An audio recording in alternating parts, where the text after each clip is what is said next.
Hi everyone, welcome you all. In today's lecture, we will discuss the last topic of our unit, that is the application of Laplace transformation. In earlier lecture, we will study what is meant by Laplace transformation and what is meant by inverse Laplace transformation. So Laplace transformation is a process which converts a function of t to the function of s. And inverse Laplace transformation is exactly the opposite process of that is the function of s is converted into function of t. So we already discussed the various type of function and the solution of various problem by using a Laplace transformation and by using a inverse Laplace transformation. So in this topic we will study one application of Laplace transformation which is very useful for the solution of a typical problem which is asked in engineering. Okay, so that problem is called as differential equation.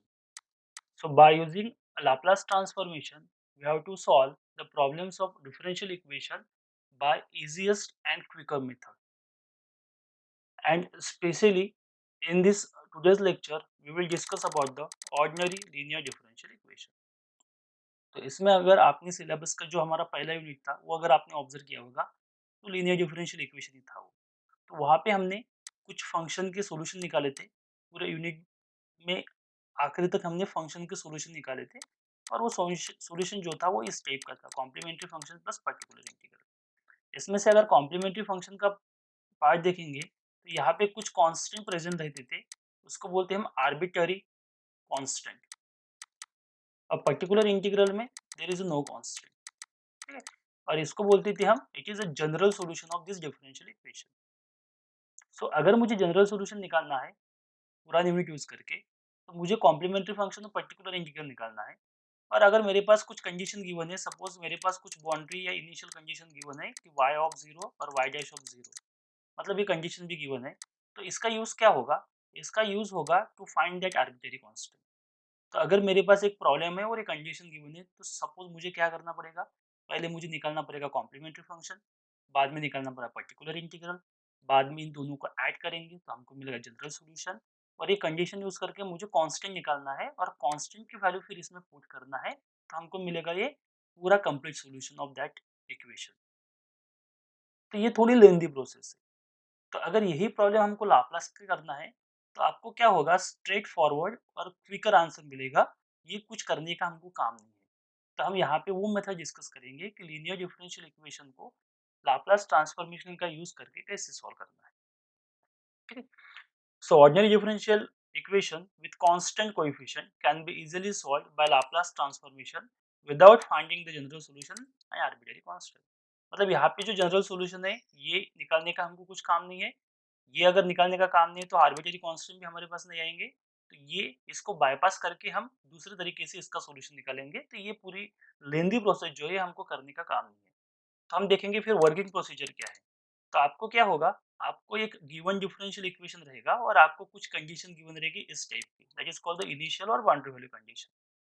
So write down given differential equation with given initial condition, जो आपको given है वो लिखना है।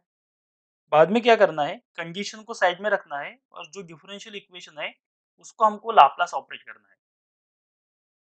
Laplace operate करने के बाद क्या होगा, लाप्लास ट्रांसफॉर्मेशन, क्योंकि डिफरेंशियल इक्वेशन है तो वहां पे डेरिवेटिव मिलेंगे आपको।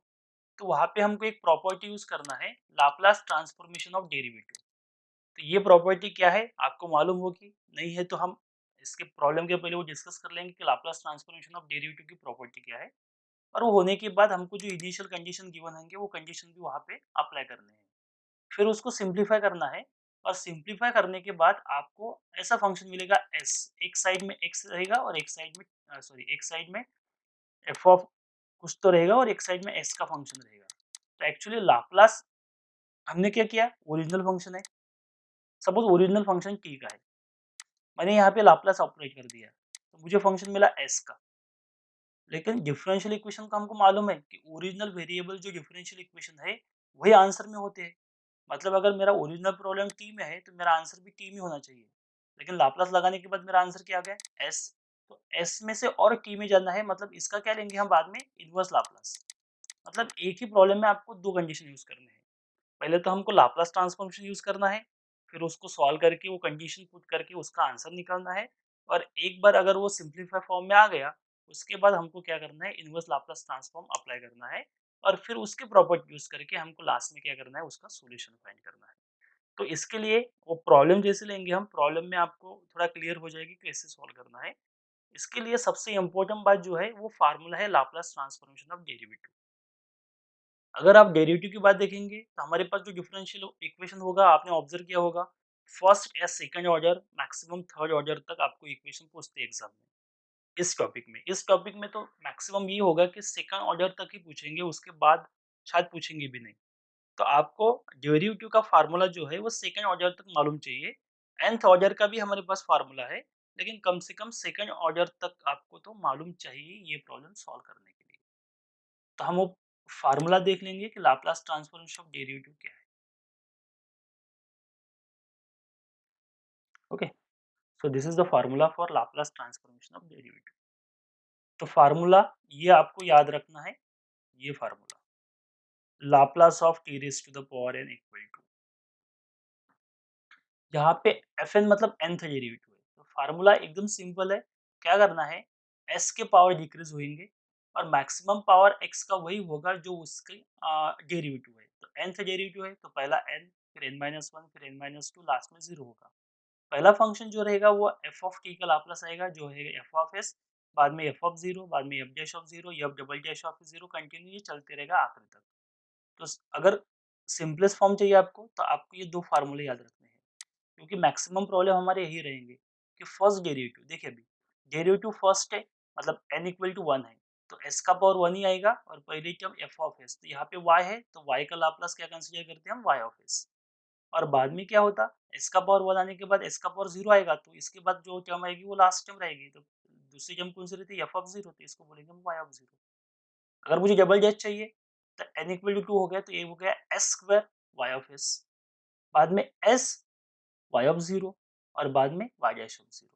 तो ये दो फार्मूले भी आपको याद रहेंगे, तो भी हम इस टाइप का प्रॉब्लम इजीली सॉल्व कर सकते हैं, क्योंकि मैक्सिमम जो प्रॉब्लम रहेगा आपको वो सेकंड ऑर्डर की इक्वेशन ही पूछेंगे सॉल्व करने के लिए बाय यूजिंग दिस मेथड।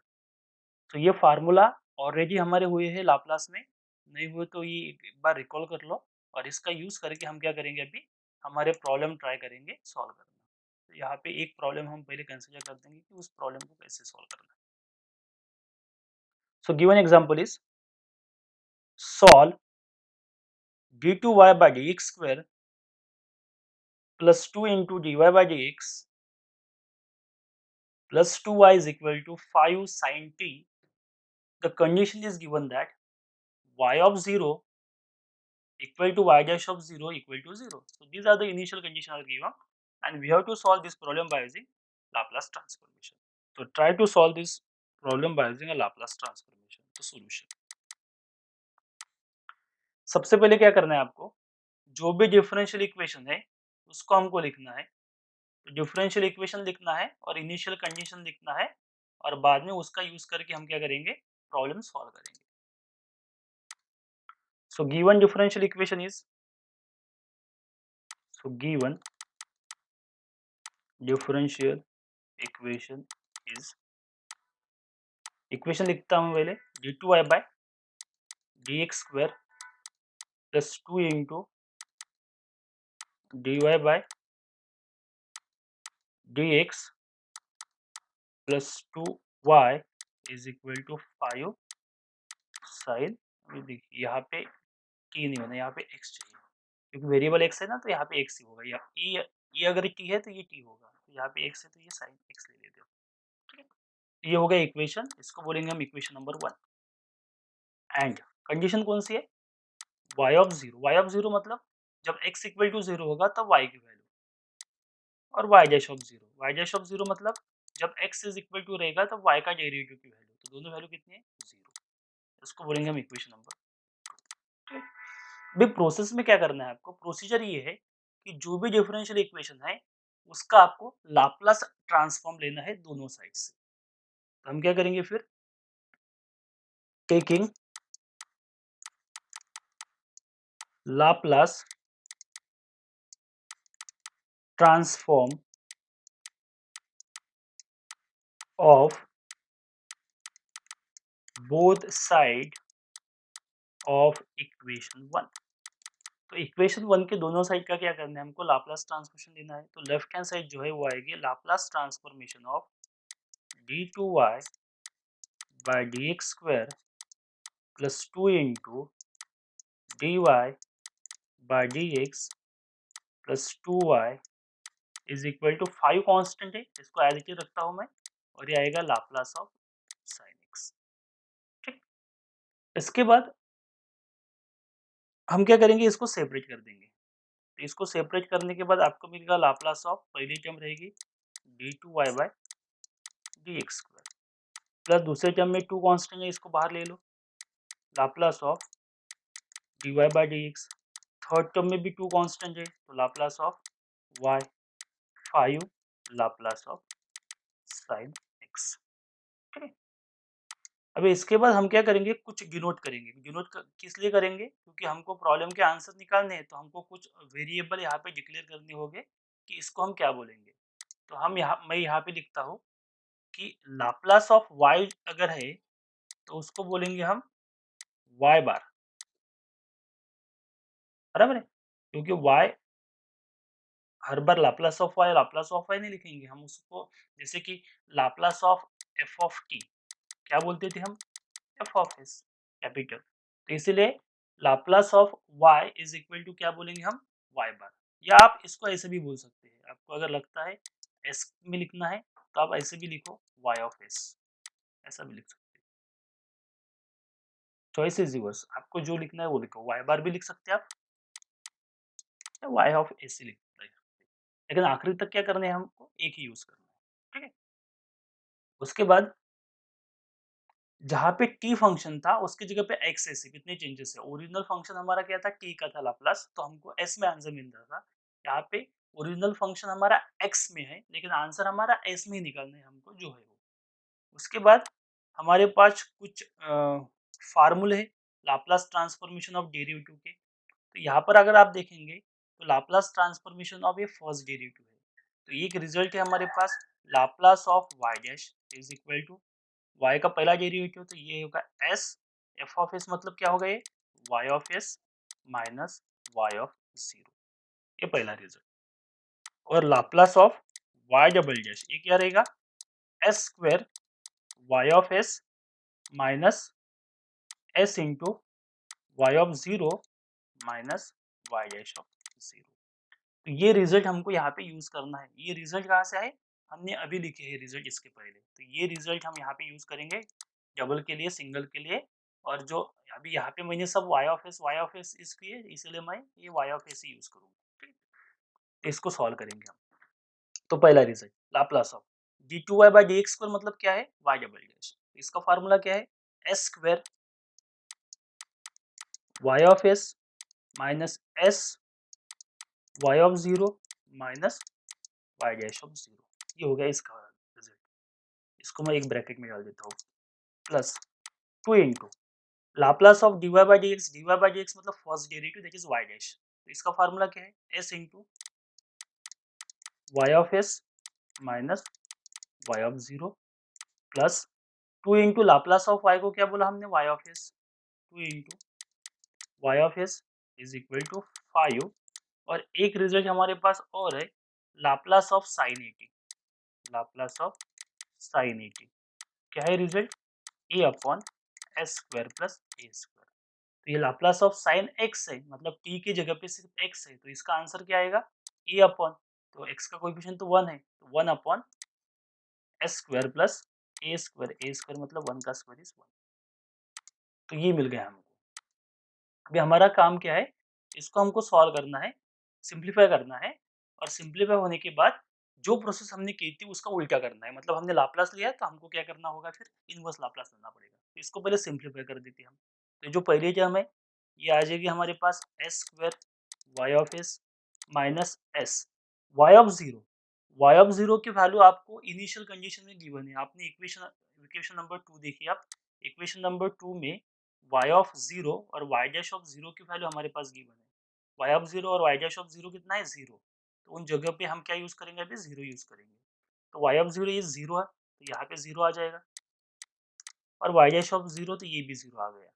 फिर इसको मल्टीप्लाई कर देंगे plus 2 into S y of s minus y of 0 कितना है? 0। तो 0 इंटू 2 ये भी 0 हो गया plus 2 into y of s is equal to 5 upon s square plus 1 ये मिल गया। तो s इंटू 0 ये निकल गया, ये निकल गया और ये निकल गया। तो रिमेनिंग टर्म जो बचेगी वो बचेगी s square y of s plus 2s y of s plus 2 y of s is equal to 5 upon s square plus 1। अभी तीनों टर्म में से मुझे क्या y ऑफ s मुझे क्या करना है? y ऑफ s एक साइड में लिखना है और बाकी की टर्म दूसरे साइड में शिफ्ट करना है। तो तीनों टर्म में देखेंगे आप तो y ऑफ s कॉमन निकलेगा। तो y ऑफ s को हम कॉमन निकालेंगे तो हमको मिलेगा s square plus 2s plus 2 और ये y ऑफ s कॉमन और इक्वल टू क्या रहेगा? 5 अपॉन एस स्क्वायर प्लस 1। तो ये मिल गया। अभी हमको y ऑफ s की वैल्यू चाहिए। सिंपलीफाई फॉर्म मतलब y ऑफ s की वैल्यू आपको निकालना है हर प्रॉब्लम में।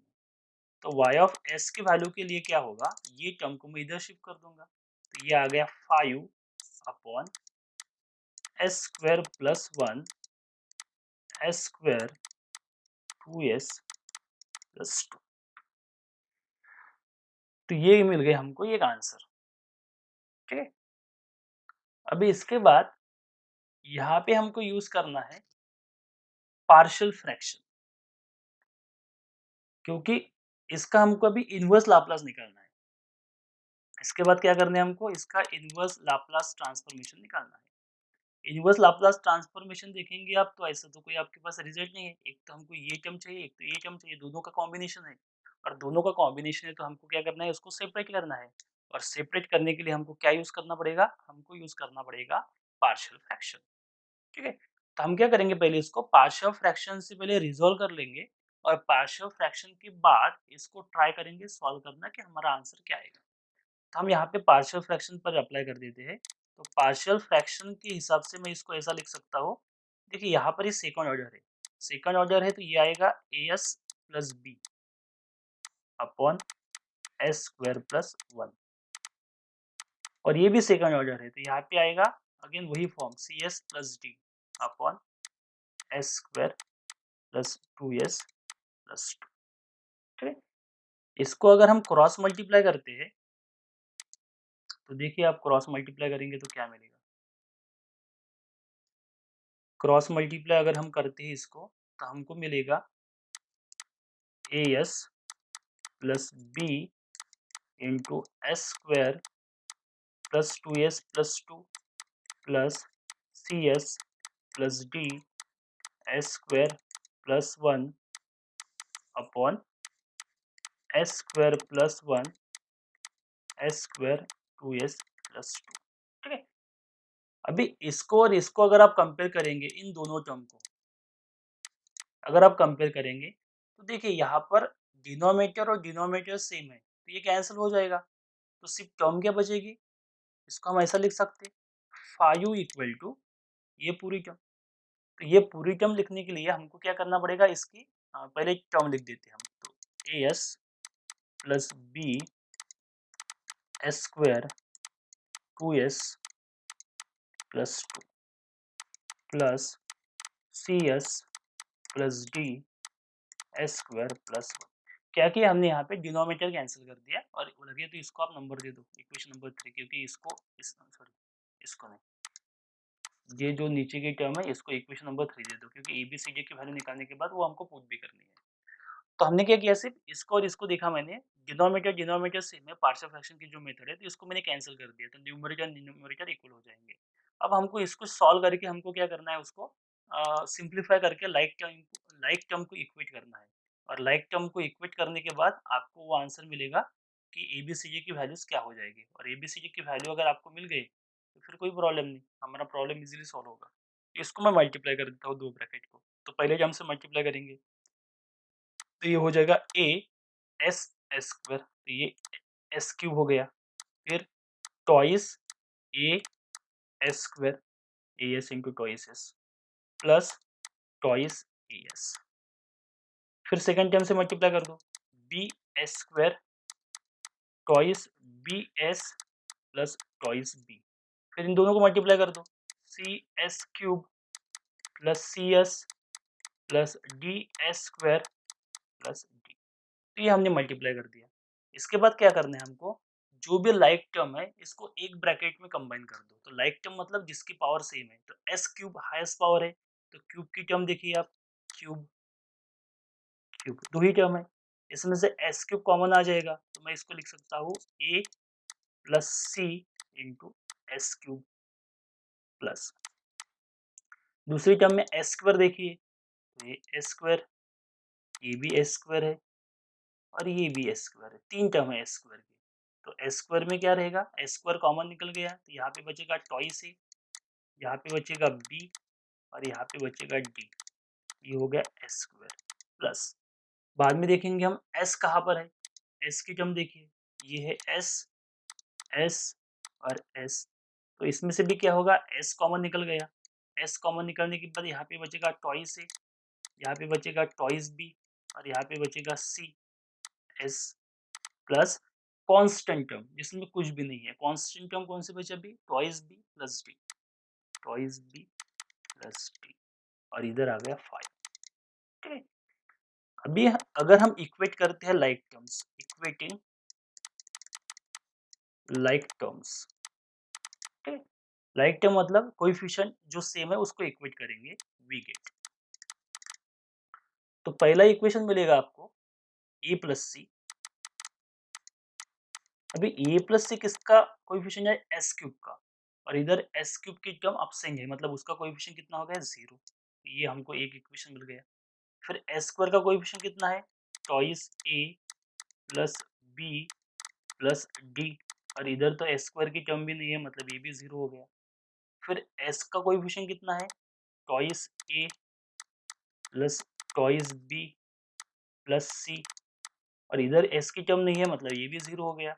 और कांस्टेंट टर्म जो है ये क्या है, टॉइस बी प्लस डी, बराबर है, टॉइस बी प्लस डी, और इधर कितना है 5। तो ये आपको मिल जाएगा। ये हमारे हो गए अभी 4 इक्वेशन। तो 4 इक्वेशन को सॉल्व करके हमको इसका आंसर निकालना है। तो इसको सॉल्व करना है और आपको एबीसीडी निकालना है।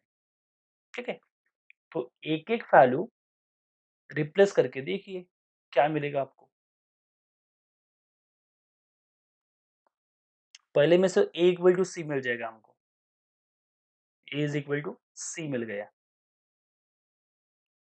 और यहाँ पर डी की वैल्यू मिल जाएगी आपको, d is equal to 5 minus 2b। तो इन इक्वेशन का कॉम्बिनेशन करके हमको एबीसीडी निकालना है। तो ट्राई करो एबीसीडी कैसे आएगा।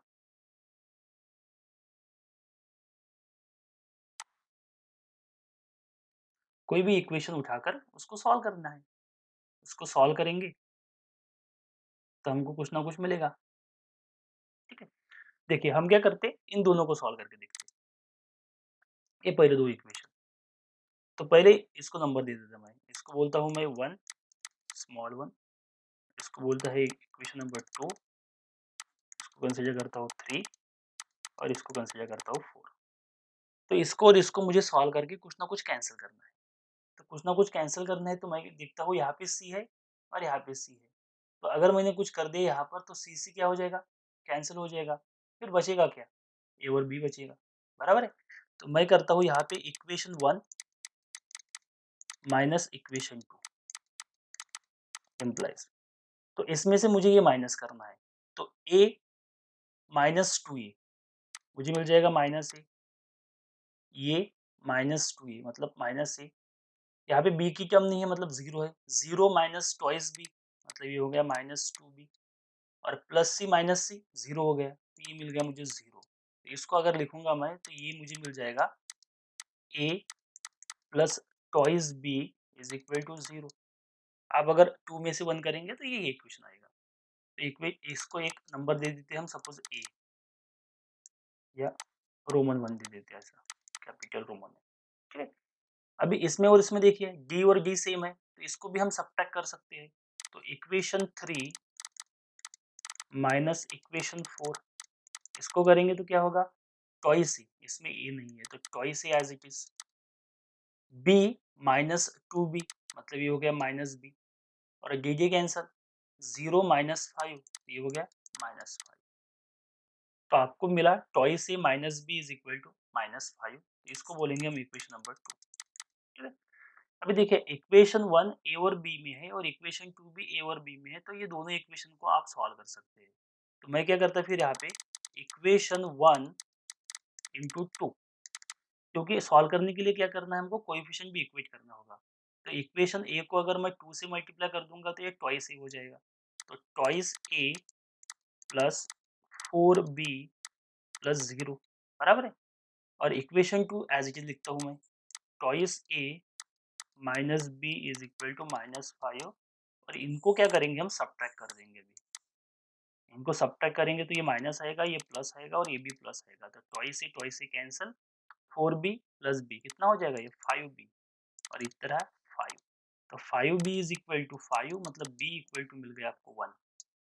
अभी एक एक वैल्यू मिलना चालू हो जाएगा, b इक्वल टू 1 मिल गया तो कोई भी एक इक्वेशन पुट कर दो ये इसमें 1 में, तो इक्वेशन 1 इम्प्लाइज, तो b इज इक्वल टू 1 मिल गया, तो यहाँ पे क्या मिलेगा, a plus 2 into 1 that is 2 equal to 0, तो a इक्वल टू हो जाएगा -2, a इज इक्वल टू कितना हो जाएगा हमारा -2। तो a मिल गया, b मिल गया, अभी यहाँ पे c निकालता हूँ मैं, तो a इक्वल टू माइनस सी, इसमें से मिल जाएगा हमको a इक्वल टू माइनस सी, तो a इक्वल टू कितना आएगा -c, और a कितना है -2, तो c कितना है, ये हो जाएगा 2, और बचा है d, तो d के लिए क्या करेंगे, इस इक्वेशन में पुट करते हैं हम d की, सो d की वैल्यू हो जाएगी 5 माइनस 2b, d मतलब क्या होगा 5 माइनस 2b, तो 5 और b कितना है, b है 1, मतलब ये 3, तो d हो गया 3। तो हमको पूरी वैल्यूज मिल गए। तो इस टाइप से ये पार्शियल फ्रैक्शन की मेथड है, तो आप कितना सिंपल कर सकते हैं, कितना इजी कर सकते हैं, वो आप पे डिपेंड करेगा। ये वैल्यू निकाल कर हमको क्या करना है, जो भी हमारा रिक्वायर्ड इक्वेशन था उसमें हमको पुट करना है। ये वैल्यूज हम ए बी सी डी, तो एक बार लिख लेंगे नीचे ए बी सी डी की वैल्यूज हमारे पास क्या है।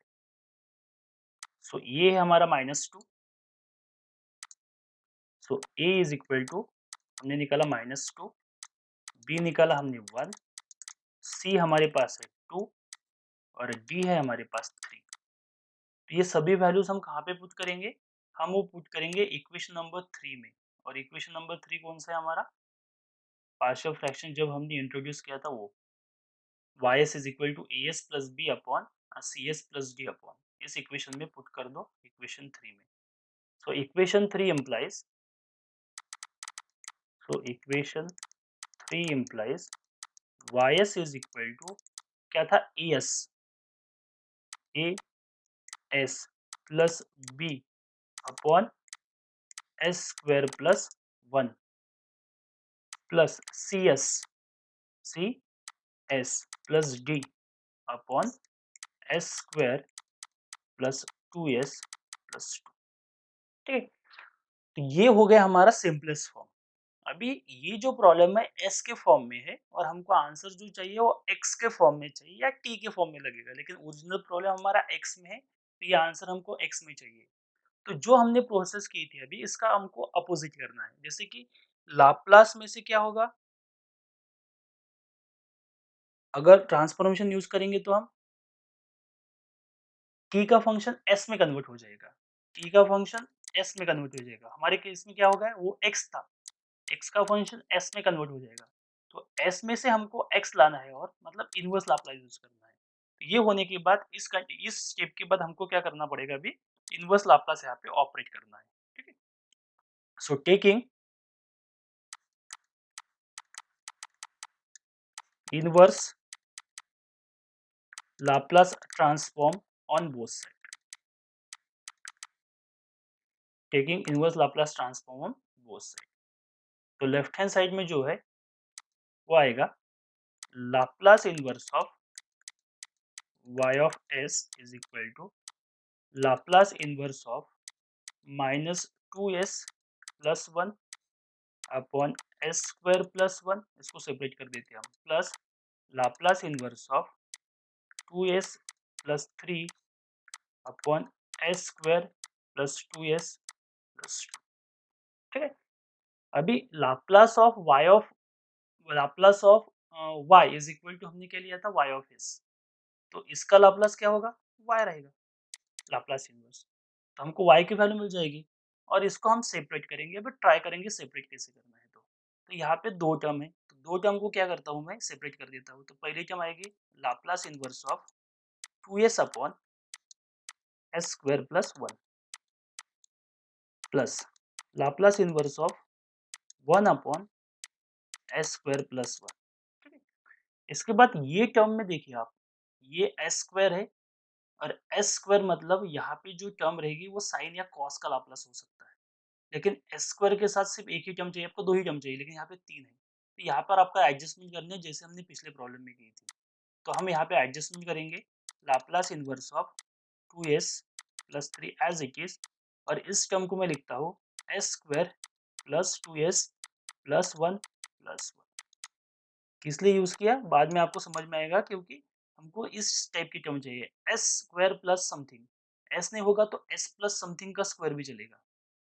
तो यहाँ पे हम यूज कर देते हैं अभी। तो यहाँ से क्या करता हूँ मैं, 2 कॉमन निकालता हूँ, कांस्टेंट है तो Laplace inverse of S upon s square plus 1 plus Laplace inverse of 1 upon s square plus 1 plus Laplace inverse of, यहाँ पे बचेगा हमारा 2s प्लस 3 अपॉन, ये तीनों टर्म को अगर हम कंबाइन करेंगे तो ये बन जाएगा हमारा s प्लस 1 का स्क्वायर, और ये 1 एज इट इज, ये मिल जाएगा यहाँ पे ऐसे।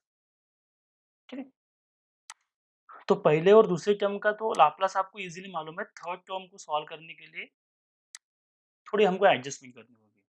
तो पहले टर्म का आपके पास एक फार्मूला है, Laplace inverse of S upon s square plus a square अगर होता है तो इसको क्या बोलते हैं हम, कॉस 80, और Laplace inverse of 1 upon s square plus a square होता है तो इसको क्या बोलते हैं हम, साइन 80 बाई ए, क्योंकि ये रिजल्ट हमको पता है तो ये रिजल्ट हम यहाँ पे यूज करेंगे। तो यहाँ पे इसका आंसर आएगा हमको वाई इक्वल टू 2 इंटू ये s upon s square plus a square मतलब 1 का स्क्वायर, तो ये क्या हो जाएगा कॉस टी, लेकिन ओरिजिनल हमारा फंक्शन किसमें एक्स में है, तो हमारा आंसर आएगा कॉस एक्स, प्लस ये क्या आएगा, ये आएगा साइन एक्स, ये तो 1 ही है इसलिए 1 आ गया, और इस टर्म को हमको एडजस्ट करना है। तो इस टर्म में क्या करता हूँ मैं, देखिए यहाँ पर s प्लस 1 है ना, तो आपको ऊपर भी s प्लस 1 की टर्म चाहिए, अदरवाइज वो फार्मूला हम शिफ्टिंग थ्योरम यूज नहीं कर सकते हैं। तो मुझे s प्लस 1 चाहिए, तो इस टर्म में मैं क्या करता हूँ, s प्लस 1 आने के लिए यहाँ से s का कोएफिशिएंट 2 है, तो अगर मैं यहाँ से 2 कॉमन निकालता हूँ तो ये s बन जाएगा, और प्लस 1 चाहिए मतलब यहाँ पे मुझे 2 की टर्म चाहिए, दोनों में से अगर 2 मैंने कॉमन निकाला तो मुझे s प्लस 1 मिल जाएगा। तो ये जो 3 है इसको मैं लिखता हूँ 2 प्लस 1, मतलब यहाँ पे और एडजस्टमेंट, और ये जो टर्म है s प्लस 1 का स्क्वायर प्लस 1 ये एज इट इज। भाई पहली और दूसरी टर्म तो सॉल्व हो गई, ये हो गया cos x, ये हो गया sin x, प्लस देखिए अभी ये दोनों टर्म है ना, यहाँ पे क्या करते हैं हम इसको सेपरेट कर देते पहले। तो पहली टर्म आएगी हमारी 2s plus 2 upon s plus 1 का स्क्वायर प्लस 1, और सेकंड टर्म आएगी Laplace inverse of 1 upon s plus 1 का स्क्वायर प्लस 1। ठीक है, अभी इसको सॉल्व करेंगे, फार्मूले आपके पास मालूम है, इसलिए ये सॉल्व करने के लिए आपको पुराने रिजल्ट और पुराने प्रॉपर्टीज मालूम चाहिए, अदरवाइज आप ये प्रॉब्लम सॉल्व नहीं कर सकते। तो यहाँ पे मैं करता हूँ 2 cos x plus sin x plus, ठीक है यहाँ से 2 कॉमन निकल गया, तो मुझे जो मिलेगा वो मिलेगा Laplace inverse of s plus 1 upon s plus 1 square plus 1, और यहाँ पर हो गया Laplace inverse of 1 upon S plus one square plus one. तो साइन और अगर कोस का फंक्शन का फार्मूला देखेंगे आप, तो कॉस में क्या है, एस अपॉन है, और साइन में क्या है, 1 अपॉन है। तो एस अपॉन क्या होगा, हमको S square plus a square होना है, लेकिन यहाँ पे एस प्लस समथिंग है तो ऊपर भी एस प्लस समथिंग है, और यहाँ पे ऊपर कांस्टेंट है, मतलब यहाँ पे कोई प्रॉब्लम नहीं, यहाँ पर भी एस प्लस समथिंग है। और एस अगर एस माइनस ए से रिप्लेस होता है, एस माइनस ए से कब रिप्लेस होता है, इन शिफ्टिंग थ्योरम। तो यहाँ पे हमको शिफ्टिंग थ्योरम यूज करना है। तो शिफ्टिंग थ्योरम का यूज करके हम इसको ऐसा लिख सकते हैं, 2 cos x plus sine x plus two, यहाँ पे -1 है, +1 है ना, तो यहाँ पे होगा ये e to the power -t। और बाद में बची हुई टर्म कौन सी रहेंगी, 1 को निकाल डालो आप, 1 को यहाँ से 1, देखिए e to the power -t आने के बाद ये 1 और ये 1 निकल जाएगा। तो टर्म कौन सी रहेंगी हमारी, s upon s square plus 1, और ये किसका फार्मूला है, ये फार्मूला है cos x का।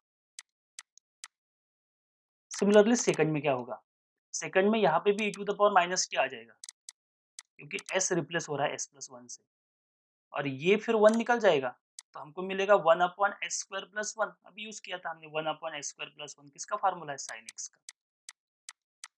और ये यहाँ पे क्या यूज किया हमने, बाय शिफ्टिंग थ्योरम। तो ये हो गया हमारा last answer, y is equal to this.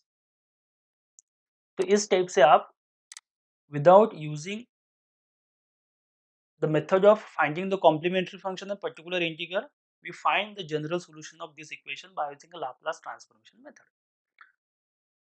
Time कम लगेगा, लेकिन कब, अगर आपको लाप्लास ट्रांसफॉर्मेशन अच्छे से आता है। इसके प्रॉब्लम थोड़े लेंदी है, लेकिन ये उस टाइप के प्रॉब्लम को भी सॉल्व कर देगा जो प्रॉब्लम आप वहाँ पे सॉल्व नहीं कर सकते, मतलब एक तो नहीं कर सकेगी या बहुत ही डिफिकल्ट हो जाएगा सॉल्व करने के लिए। तो कितना भी डिफिकल्ट प्रॉब्लम अगर है ऑर्डिनरी डिफरेंशियल इक्वेशन का, जो लीनियर इक्वेशन है, तो कितना भी डिफिकल्ट प्रॉब्लम लाप्लास ट्रांसफॉर्मेशन से इजीली सॉल्व हो सकता है। लेकिन कंडीशन वही है कि आपको लाप्लास ट्रांसफॉर्मेशन और इनवर्स लाप्लास ट्रांसफॉर्मेशन निकालते कैसे ये मालूम चाहिए। उसमें स्टैंडर्ड रिजल्ट भी आपको मालूम चाहिए, प्रॉपर्टीज भी मालूम चाहिए, और कॉम्बिनेशन भी करना ज़रूरी है, और पार्शियल फ्रैक्शन का यूज़ भी वहाँ पे हमको करना ही है। तो इस टाइप से हम इसका कोई भी प्रॉब्लम सॉल्व कर सकते हैं। तो कुछ प्रॉब्लम आपके पास एग्ज़ाम के जो पुराने पेपर है उसमें से कुछ आप ट्राई करो, और कुछ डाउट है तो मुझे आप पूछ सकते हैं। So thanks for watching.